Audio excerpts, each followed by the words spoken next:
Sir आप कैसे बोलते हैं ऐसी बात। हम कांग्रेस का सपोर्टर है लेकिन हाँ भाषण मोदी जी का ही सुनते हैं।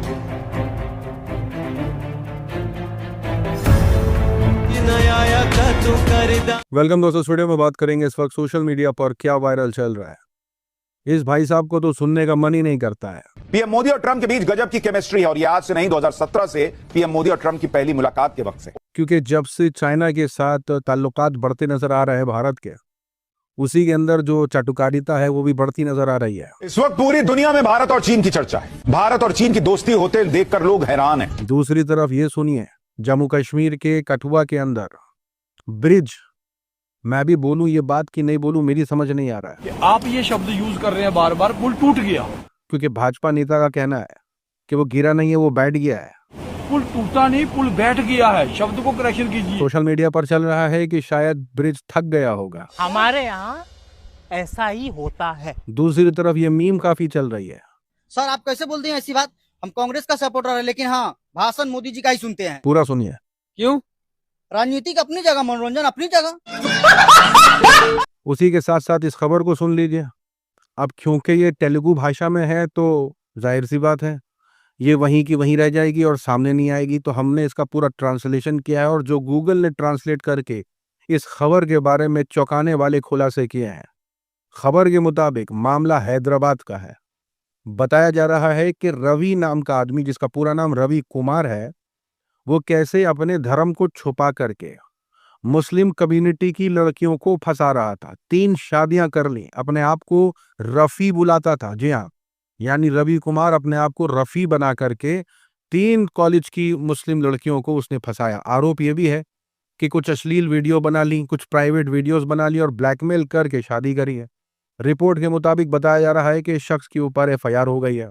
अब आप सोच के देखिए, अगर यही रिवर्स हो जाता मामला तो कैसे हैशटैग ट्रेंड कर रहा होता इस वक्त। और यही चीजें जो है सोशल मीडिया पर बताई जाती हैं कि ये जो सिलेक्टिव आउटरीच होता है, ऐसी न जाने कितनी कहानियां और कितनी स्टोरीज होंगी जो दूसरे स्टेट में होंगी, उनकी रीजनल लैंग्वेज में होंगी, लेकिन तमाम तरीके की खबरों को छुपा दिया जाता है। नेशनल लेवल पर जिन खबरों को उठाया जाता है वो आपसे छुपी हुई नहीं है। तो इस खबर पर इतना सन्नाटा है जैसे मानो अन भक्तों को सांप ही सूंघ गया है, क्योंकि लगातार इस खबर को ट्रांसलेट करके अलग अलग सोशल मीडिया पर जो अलग अलग यूजर्स हैं वो इस खबर के बारे में बातें कर रहे हैं, लेकिन जो अनभक्त हैं, जो लगातार हिंदू मुसलमान करते रहते हैं हर मामले में और एक ही कम्युनिटी को हमेशा से आरोपी दिखाने की कोशिश करते हैं, उनमें पूरा सन्नाटा है। आपको बता दें, वोट चोरी के बाद स्टूडेंट्स और टीचर प्रोटेस्ट, और अभी खबर निकल के आ रही है कि किसानों ने भी प्रोटेस्ट शुरू कर दिया है। खबर जो है वो पटना से निकल के आ रही है, जहां पुलिस ने किसानों को रोकने की कोशिश करी है। संयुक्त किसान मोर्चा की तरफ से ये प्रोटेस्ट निकाला गया है सरकार के खिलाफ, लेकिन कुछ लोगों के लिए ये किसानी नहीं है।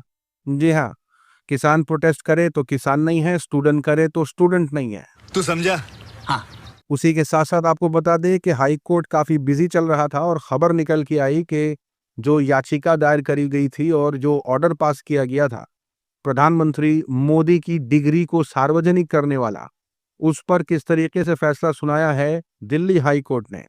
दिल्ली हाई कोर्ट ने रद्द कर दिया है सीआईसी का आदेश, क्योंकि उस आदेश के अंदर जानकारी मांगी गई थी प्रधानमंत्री मोदी की एजुकेशन डिग्री को लेकर के, और वो याचिका रद्द कर दी है, यानी इस आदेश को रद्द कर दिया। यहाँ तक कि स्मृति ईरानी के 10वीं और 12वीं के एग्जाम्स उन्होंने पास किए हैं कि नहीं किए हैं, इसको लेकर के जानकारी मांगी गई थी। दिल्ली कोर्ट ने भी इस याचिका पर जो आरटीआई डाला गया था इसे भी साइड कर दिया, यानी इसे भी रद्द कर दिया है। यानी जनता को यह नहीं बताया जाएगा कि उनके नेता सच में कितने पढ़े लिखे हैं, कितने नहीं हैं।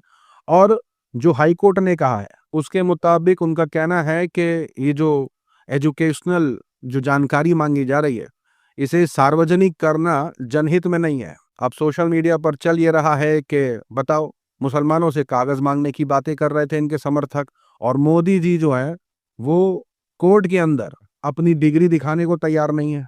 उसी के साथ साथ खबर ये निकल के आई कि आपको याद होगा जो टिप्पणी करी थी समय रैना और रणवीर इलाहाबादिया ने, क्योंकि उस टिप्पणी के बाद तो मानो जैसे वही बहुत बड़ा मुद्दा रह गया था देश के अंदर बात करने को, क्योंकि वो काफी बड़ा हो गया था और मामला सुप्रीम कोर्ट तक चला गया था। समय रैना न जाने कब तक तो वो अमेरिका में थे, फिर आना जाना भी कर रहे थे, लेकिन अभी जो रिसेंट अपडेट है उसके मुताबिक सुप्रीम कोर्ट ने फटकार लगाई है, लताड़ लगाई है समय रैना को भी, रणवीर इलाहाबादिया को भी, और कहा है कि पब्लिकली माफी मांगे।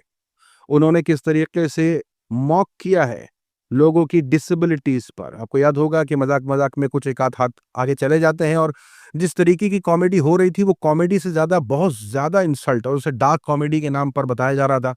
तो कई लोग इसका सपोर्ट भी करने लगे थे, लेकिन देश के अंदर आउटरीच हुआ, सुप्रीम कोर्ट ने ये बातें कही।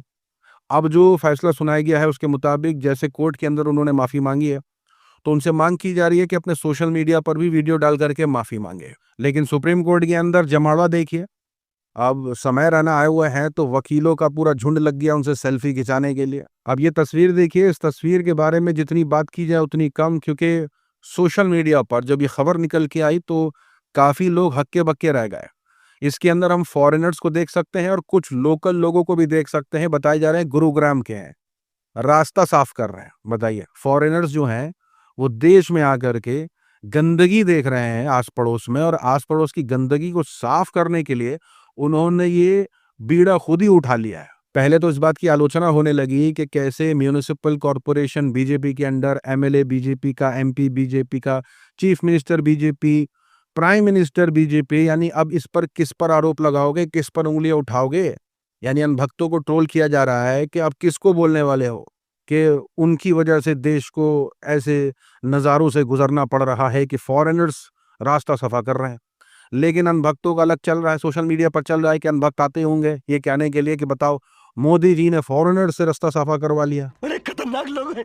लेकिन फॉरेनर का एक अच्छा मैसेज है जो मैं आप तक पहुंचाना चाहूंगा। जो फॉरेनर्स रास्ता सफा कर रहे थे, कचरा सफा कर रहे थे, उनका कहना है कि सभी को अपने घर की दुकान के सामने 2 मीटर की दूरी तक सफाई रखनी चाहिए। इतना तो कर सकते हैं अपने देश के लिए। यानी अपने देश के लिए एक फॉरेनर, यानी हिंदुस्तान के लिए एक फॉरेनर ये नसीहत हिंदुस्तानियों को दे रहा है कि कम से कम, चाहे वो अपना घर हो आपका या आपकी दुकान हो, कम से कम 2 मीटर के दायरे में तो अपनी साफ सुथराई रख सकते हैं। मतलब मैं क्या ही बोलूं, मतलब अजीब सी बात भी लग रही है, एकदम शर्म आ रही है कि एक बाहरी आदमी आकर के हमारे देश को साफ कर रहा है, और उसका ये भी कहना है कि वो अलग अलग स्टेट में जाकर के इस मुहिम को कर चुका है। 10 दिन हुए हैं इस मुहिम को चालू किए हुए, और इन 10 दिनों में वो अलग अलग हिस्सों में, यानी तमिलनाडु, बैंगलोर, ऋषिकेश, यहाँ जाकर के ये साफ सफाई कर चुका है। अभी हाल फिलहाल गुरुग्राम में दिख गया। तो एक फॉरेनर इस काम को कर रहा है, और लगातार ये सवाल उठ रहे हैं कि जिनकी जिम्मेदारी है वो क्यों नहीं कर रहे हैं, काय का पैसा ले रहे हैं, काय का सैलरी ले रहे हैं, ये भी चल रहा है। लेकिन इनका मैसेज सुनने के बाद थोड़ी सी शर्म तो आई। उम्मीद करते हैं कि इस खबर को सुनने के बाद भाई हम सब ये जिम्मेदारी ले कि आस पड़ोस में साफ सुथराई रखें, क्योंकि बीजेपी भक्तों का कुछ कहा नहीं जा सकता। आपको याद होगा ये अमेरिका क्या कहता था। अब हम पूछते हैं तू क्या है बे। अब बीजेपी समर्थकों का ही हाल देख लीजिए। कल तक जो तारीफें कर रहे थे प्रधानमंत्री मोदी की, बीजेपी की तारीफें कर रहे थे, वो आज बैठ करके भीख मांग रहे हैं। और वो ये कह रहा है कि गुनाह जो है मेरा बस इतना है कि बीजेपी को सपोर्ट करता था। ये वही शख्स है, जी हाँ बिल्कुल, ये वही शख्स है जिसका मीम लगातार वायरल हो रहा है। अमेरिका क्या कहता था, क्या हो तुम, आज हम कहते तू क्या है बे। A few inches later. अब ये अपने इंस्टा पर इस तरीके की रील्स बना रहा है। उम्मीद करते हैं कि हम सबको, सारे देशवासियों को सद्बुद्धि मिले। साफ सफाई को लेकर के तो बहुत मतलब ऐसा मामला है कि वाकई साफ सफाई तो जरूरी है। इंसान जितना अपने आप को धार्मिक बोलता है ना, उतना साफ सफाई होनी चाहिए। जितना अपने आप को रिलीजियस बोले, उतना साफ सफाई पर फोकस करें। लेकिन अफसोस की बात यह है कि एक रिलीजियस अपनी एक आइडेंटिटी बन गई है इंसान की, उससे उनका काम क्या है वो उनको कुछ नहीं पता है। अपने अंदर की सफाई, अपने बाहर की सफाई, अपनी जबान की सफाई, अपनी आंखों की सफाई, अपने कानों की सफाई, ये तो धर्म सिखाता ही सिखाता है। इलाके की सफाई भी सिखाता है। तो अगर आप देख रहे हैं कि इलाके में सफाई नहीं हुई है, तो जो जिम्मेदार है उनको बोले करने, और नहीं करते हैं तो ठीक है, आप कंप्लेन करें और काम करें। ऐसा नहीं है कि वो वैसे छोड़ के रखा हुआ है। तकलीफ आम इंसानों को ही होती है। तो बिल्कुल जो असली धार्मिक लोग होते हैं ना, उनकी जिम्मेदारी होती है कि वो साफ सुथराई रखें। वो एक पहचान होती है उनकी। और फॉरेनर आकर के ये काम कर रहे भाई, सुनने के बाद थोड़ी सी ये शर्म सी आई। लेकिन नहीं, ये अब हम सबको बीड़ा उठाना पड़ेगा कि भाई साफ सफाई हम सबको करनी होगी, क्योंकि अब भाई भरोसा रहा नहीं। अब किसी जिम्मेदार इंसान को बोलने खड़े होंगे, अहंकार में चूर है, क्योंकि भाई वो ऐसे पद पर आ गए हैं कि उनको 2 बात बोल देंगे उनकी आना में लग जाएगा। तो भैया इतना अहंकारी लोग सरकार के अंदर हैं, जिम्मेदार लोगों को इतना अहंकार हो गया तो बहुत डिफिकल्ट हो गया है आम तौर पर भी अपनी बात रख पाना लोगों के लिए। तो खैर यही कर सकते हैं, अपनी जिम्मेदारी खुद ही लें साफ सफाई की। आज के लिए इतना ही। अपनी राय सुझाव कमेंट जरूर बताएं। मिलूंगा अगले वीडियो में, तब तक के लिए अपना ख्याल रखें।